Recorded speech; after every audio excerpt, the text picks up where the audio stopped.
Bu Ninda, Bu Ninda. Ya, Ro. Bu, saya mau tanya. Oke, halo guys. Hai. Lagi dengan kita Wanita pejuang keadilan. keadilan. Kenapa sih Bu dinamain wanita penjual keadilan? Coba ceritakan sama teman-teman. Karena kita itu merasa bahwa banyak perempuan yang harus diberi keadilan. Kenapa harus perempuan yang diberi keadilan? Iya, karena kita perempuan. Iya, saya juga dong. Kalau kita laki-laki juga fokusnya laki-laki nih. Iya. Kalau bisa Karena kita kan konteksnya perempuan. bener, kalau kita laki-laki nih namanya curhat bapak-bapak. Jadi jawabannya sangat out of the box. Iya, out of the box. Karena memang ini spontan ya, dikasihkan wanita. Iya, spontan. Oke, Bu. Iya. Kita lanjutin aja ya. Oke, kita ngobrol tentang apa hari berapa ini? kita? 10? 4 guys. 4 guys. Iya. Dan masih Bersama. Cookies by V. Iya. Oke.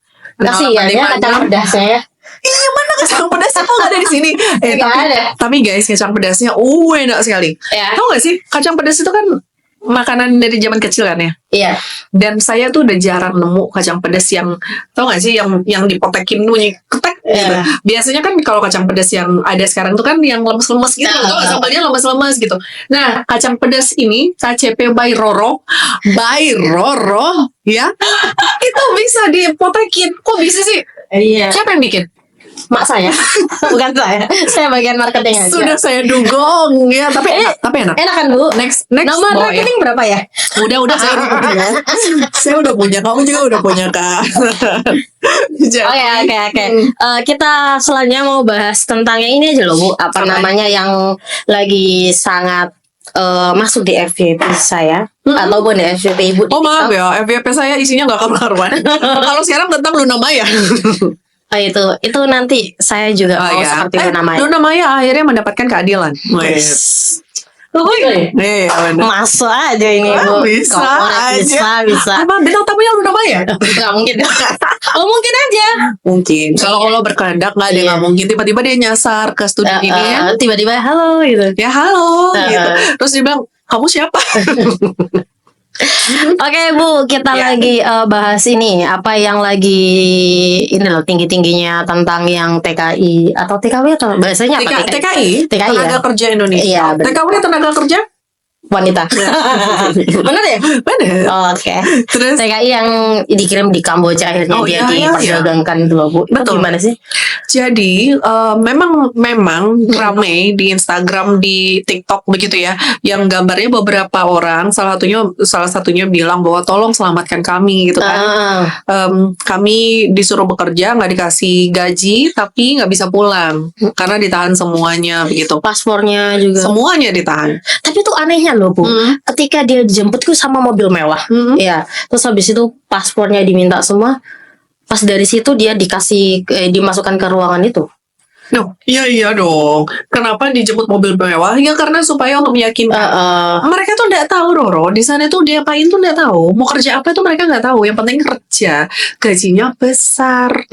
Jadi namanya juga kita daripada di sini ya, mereka pikir ya daripada di sini kerjanya terbatas. Kalau nggak cakep, susah dapat pekerjaan yang kualifikasinya Indonesia sangat-sangat luar biasa ya. tinggi, 170. Iya, padahal saya 150 aja kurang. Benar, makanya harus punya profesi kan. Iya. Makanya saya selalu katakan kan dari dulu, punyalah profesi supaya kita nggak jadi budak korporat. Iya kan, bener ya sih? Iya benar. Ya kan? Benar. Jadi budak korporat, tetap aja kualifikasi kita itu bisa membuat kita memiliki profesi sendiri gitu kan. Nah, balik lagi ke yang Kamboja itu. Mereka tuh nggak tahu apa-apa. Mereka biasanya diajak sama temennya. Aduh, saya sedih kalau bicara tentang teman yang berkhianat ya. Maksudnya teman menjual temannya, teman menjerumuskan temannya. Ya emang teman sejati gitu kali ya. Kadang-kadang nolongin, kadang-kadang jerumusin. Iya, kan dua pilihan ya. Tapi itu teman sejati mungkin ya. Kalau teman sejati sih nggak njorokin enggak ya. Nyuekin. Setidaknya kalau kamu nggak bisa binasakan. Itu bukan teman sejati tuh. Iya, teman sejati nggak mungkin membinasakan, Ro. Iya. Makanya saya bingung. Dia bilang itu teman saya, teman baik saya. Nggak ada teman baik kok jerumusin gitu loh. Nggak masuk akal. Iya. Nah, pada saat dia berangkat, dia nggak punya ide mau jadi apa. Yang terpenting kan dia mikirnya kan gajinya besar, Kerja di dia kantor. pulang. benar kerja di kantor, pulang-pulang apa katanya berangkat jadi Oh, yang berangkat jadi migran pulang jadi Jadi juragan. juragan, nah. Itu punyanya Bapak Raffi Ahmad itu. Iya, Dia bilang, benar. apa dia jabatnya wakil utusan presiden ya? ya utusan presiden. Ya, utusan presiden. Kalau- Utusan presiden aja bicara kayak gitu. Ya, Luar berangkat biasa. jadi migran, pulang Pulang jadi jadi juragan. juragan. Nah, dipikir betul. kita ke sana. Kira Babu. mungkin dipikir kita di sini nggak ada juragan, nggak jadi juragan. Iya. Kita jadi juragan tanpa harus berangkat. Iya. Iya nggak sih? Iya dong. Terus yang berangkat ke sana itu juga banyak kan bukan ecek-ecek loh. Banyak kan yang kuliah, yang menikah sama orang sana, kemudian punya depot di sana dan lain sebagainya. Jadi nggak boleh kita tuh meremehkan. Nah, balik lagi nih ke Yang soal Myanmar. Kamboja ya? Kamboja. Di sana itu banyak ini ternyata banyak judi-judi online kan di sana. Banyak judi online yang dibuat gitu, kantor-kantor judi online di sana. Nah, si orang Indonesia yang sudah ke sana itu kemudian kerja di perusahaan itu. Terus namanya juga perusahaan judi ya. Jadi apa yang kamu harapin? Usahanya aja udah nggak berkah gitu ya. Terus kita ngarepin kita bakal dienak-enakin gitu di sana? Ya enggak lah. Terus ketambahan beberapa dari mereka itu ilegal. Si WNI yang berangkat ke sana juga ilegal. Kadang-kadang berangkatnya Ro. Tahu nggak Ro? Kenapa berangkat secara ilegal itu bahaya? Tahu nggak?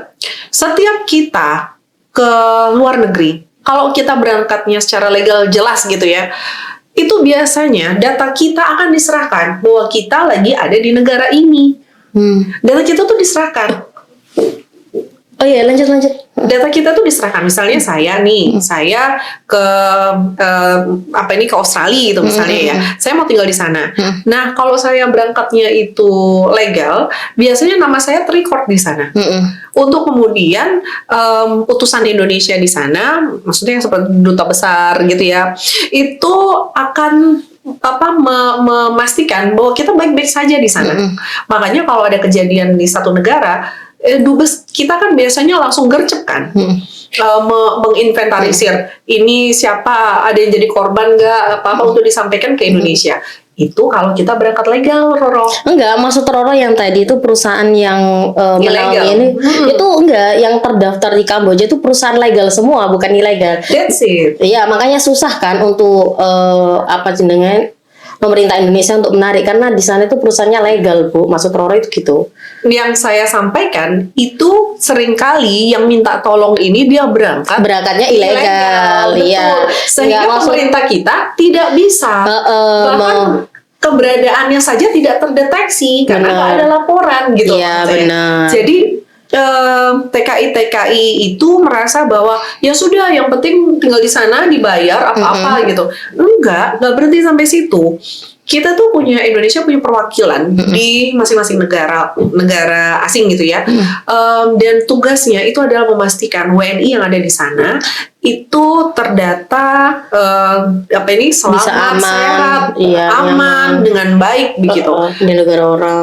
Kalau ilegal, beliau ini nggak akan tahu. Nggak tahu kalau kita ada datanya di dan sana. sebagainya. Betul.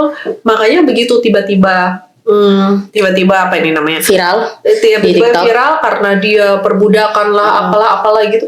Bingung, trackingnya tuh bingung, pasti butuh waktu buat tracking. Ini nggak benar bisa nggak? langsung diambil dan sebagainya. Betul. Even itu viral di TikTok. Lah, emang di TikTok nggak bisa fake. Bisa dong. Iya, bisa. Nah, daripada kita kemudian merugikan pemerintahan, karena mencarinya kan gak gampang loh. Yang kedua, itu kan harus ada diplomasi kan pasti.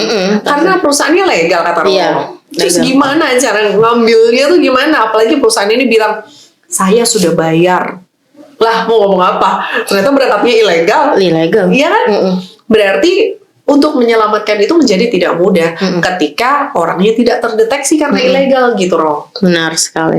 Itu, Bu. Jadi resikonya buat teman-teman yang mau berangkat ke luar negeri, Lebih berhati-hati iya. Terus dan lebih mengeksplor lagi tentang mau berangkat Harus bekerja ke bagaimana, luar betul. negeri. Dulu tuh saya pernah punya talk show. Saya pernah bikin talk show bekerja sama Kementerian Luar Negeri loh. Mengundang salah satu dubes di satu negara Timur Tengah. Dan beliau katakan begini, di sini di tempat saya bekerja itu banyak sekali orang Indonesia di sana, baik yang berangkatnya legal ataupun yang ilegal.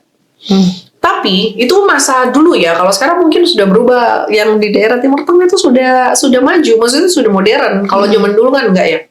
Dia katakan bahwa dulu waktu saya di sana, kami itu sering didatengin sama TKW, minta bantuan, minta pertolongan gitu. Karena seringkali begitu tahu tenaga kerjanya ini ilegal, majikannya itu akan menjadikan itu sebagai senjata, Roh. Senjata untuk Ya maksudnya kamu sudah saya bayar, kamu sudah saya beli, jadi kamu di sini. Kalau kamu nggak mau, saya akan laporkan kamu ke polisi. sebagai ancaman. Sebagai ancaman. Mm-mm. Jadi mau nggak mau kan dia harus mau ya. Mau harus ngikut karena begitu Itu banyak case yang ini Bu, yang berangkat ke Mekah itu juga banyak. Dia awalnya berangkatnya gara-gara umroh, terus habis itu kabur dia kerja Iya, di sana. Kerja di sana, betul. Nah, Siklusnya kalau kayak dia gitu. dapat majikan yang bagus, Ya alhamdulillah. dilindungin, Betul. di apa ya istilahnya, dibuatkan kalau ke Mekah itu Dokumen. namanya dokumen agama, Betul. KTP di sana Bu, sebagai pekerja di sana. Kalau dapat juragan yang memang jahat dan sebagainya, ya mau nggak mau. Wassalam kan? Iya, nggak bisa. Kan Apalagi setiap kalau negara dia- kan ada obraan, ada apa namanya Bu? Iya, dia cari yang ilegal-ilegal. Jangan Ada. kan gitu, saya ingat tuh beberapa waktu yang lalu, waktu heboh-hebohnya orang-orang daerah ke Jakarta itu, sama Pak Gubernur di sana, zamannya siapa? Pak Sutioso kalau nggak salah. Itu juga ada tuh obrakan di tempat-tempat ini, di tempat-tempat hunian yang padat hunian gitu ya, kampung-kampung yang padat hunian. Dicari apakah mereka punya KTP atau tidak. Kalau tidak, dikembalikan lagi ke daerahnya. Itu daerah loh guys, sesama Indonesia, sesama Jawa. Gimana luar negeri? Iya. Ya. Tapi dulu Roro itu sempat berpikir jadi TKI di Malaysia Bu. Bener kan? Kenapa? Waktu setelah lulus SMK kan kita anak-anak SMA kan bingung ya. Bingung mau bekerja di mana. Nah, di BKK-nya sekolahnya Roro itu menawarkan kalau kita bisa kerja di luar negeri. Tapi ya namanya orang polos dulu ya Bu, ya gara-gara di rumah keluarga suruh kita bekerja dan sebagainya. Jadinya kita nekat untuk. Saya udah berangkat Bu ke daerah Jombang. Setelah tahu kalau ke Malaysia tuh pakai kapal, saya balik lagi ke Surabaya. Kan gak ada paspor, gak ada apa ya? Tiba-tiba iya, gitu. bahaya malah. Nah itu, tapi ya sayang-sayang kan kayak pihak sekolahan, pihak BKK tuh kayak Nggak nyetop ya. iya nggak nyetop gitu loh Bu. Dia hanya apa ya, hanya percaya sama orang yang datang ke sekolahan terus ngasih formulir dan sebagainya, kan nggak dihati-hati. Justru difasilitasi. Bukan, aku nggak tahu ya Bu ya. Ini difasilitasi Iya sekolah dong. atau difasilitasi, tapi dari guru PKK-nya itu ikut ini apa namanya, mensupport orang itu bicara di anak-anak gitu. Tapi nggak di sekolahan Bu, tapi waktu kita istirahat dan sebagainya, orang itu ngasih edukasi seperti itu. Makanya banyak itu. I see. Padahal ilegal semua. Oh my Nah itu God. makanya itu dulu Roro pernah gitu. Jadi berangkat naik bus ke Bungurasi, ke Jombang, terus balik lagi ke Surabaya gara-gara masuk kapal itu. Oh my God. Untung loh kamu masih bisa kabur. Soalnya aneh ngerasanya. Banyak yang nggak bisa kabur loh. Iya, Banyak yang nggak bisa. nggak sampai di situ Bu. Aku udah di situ berapa hari ya? 1 hari tok kok. 1 hari tidur di sana, terus habis itu kok naik kapal, kok nggak ada paspor dan sebagainya, kok nggak kayak kan keluarga Roro ada yang di Mekah dah Bu, pakai paspor dan sebagainya, kok saya nggak pakai gitu. Akhirnya saya balik di situ. Oh hebat kamu. Tapi yang paling kamu harus syukurin, kamu dibolehkan untuk kembali. Karena banyak yang nggak boleh. Saya kabur Bu. Nah kabur kan akhirnya. Iya, Itu saya kamu saya bisa dari kabur, sana. kamu harus syukuri. Iya, Tuhan kasih sayang saya ya. Iya, banyak yang nggak bisa Nah, kabur. itu Bu, saya pulang-pulang dimarahi sama keluarga saya. Karena saya berangkatnya nggak bilang-bilang, pulang-pulang. Itu saya uangnya ngambil uang mak saya. Roro. Untuk kamu sekarang jadi ini ya, alim ya. Masya Allah. Semoga aja brandingnya tetap alim. Kalau orang tuh pencucian uang, kamu pencucian dosa. Iya, benar sekali. Oke. Jadi itulah. Jadi yang, gitu guys. yang harus diwaspadai itu yang pertama gini. Saya waktu podcast, waktu dulu punya kerja sama Kemlu tuh ya, saya ingat banget dia bilang gini, bagi siapapun yang hendak menjadi TKI TKW Harus jelas. harus tahu dulu satu, kan itu ada asramanya dulu kan ya. Ada sekolah. Ada sekolahnya dulu sebelum dia dikirim. Dan biasanya sekolahnya itu bukan sekolah apa sih namanya ya, penampung sementara gitu loh. Sebelum dikirim ke negara tujuan. Biasanya di sana akan diajarin apa-apa saja yang menjadi budaya negara tujuan. Iya, bahasanya dan lain sebagainya Belajar gitu. bahasa. Iya, seharusnya gitu. Ya kan? Mulai dari hal simple, pakai coffee maker, jangan sampai salah tekan tombol gitu. Karena kita posisikan diri kita majikan juga sebel gitu ya. Kalau seandainya ada kesalahan yang nggak tahu, nggak paham gitu harus ngapain, nggak mengerti. Itu kita yang sesama Indonesia pakai bahasa Indonesia. Kebayang nggak kamu marah tapi orang ini nggak paham kamu ngomong apa, kamu pun nggak paham orang ini ngomong apa, bisa stres. Makanya saya nggak heran, walaupun saya termasuk orang yang mengutuk ya, saya nggak heran kemudian banyak sekali ribut gitu antara ART TKW dan majikannya, karena apalagi yang ilegal, ya, karena udah nggak punya dokumen, jadi kayak terbeban gitu loh. Lu tuh siapa? Gitu kan, bahasa nggak bisa, kemudian hal-hal kecil ini nggak bisa dikerjakan, terus harus ngapain? Dokumen nggak ada, akhirnya ya itu terjadi penyiksaan, walaupun kita mengutuk. Gitu kan intinya. Jadi hati-hati. Terus yang harus diwaspadai juga, jangan lupa nomor-nomor telepon. Catat nomor telepon keluarga-keluarga terdekat. Harus hafal. Kalau misalkan iya, nggak usah ditulis, dihafalkan. Betul. Kalau terjadi apa-apa kan kita nggak pernah tahu ya. Betul. Namanya kehidupan ya. Betul. Namanya juga manusia, ada yang baik, ada yang jahat. Kayak kita nih, siapa yang baik?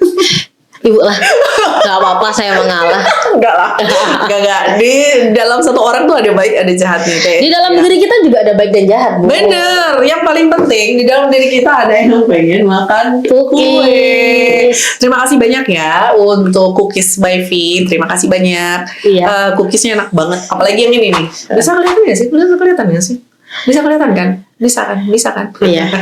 Bisa dong. Apa ini ya? Suka sekali ibu ini. Coklat. Ini dari tadi yang nyemilin ibu. Enak. Saya nggak dikasih guys. Oh ya. saya udah mulai mau branding ibu. Pelit ternyata enggak. Nah, ini sisi baik saya keluar. Terima kasih banyak. Oke guys, dadah. Makan dulu. Iya. Bye. Assalamualaikum.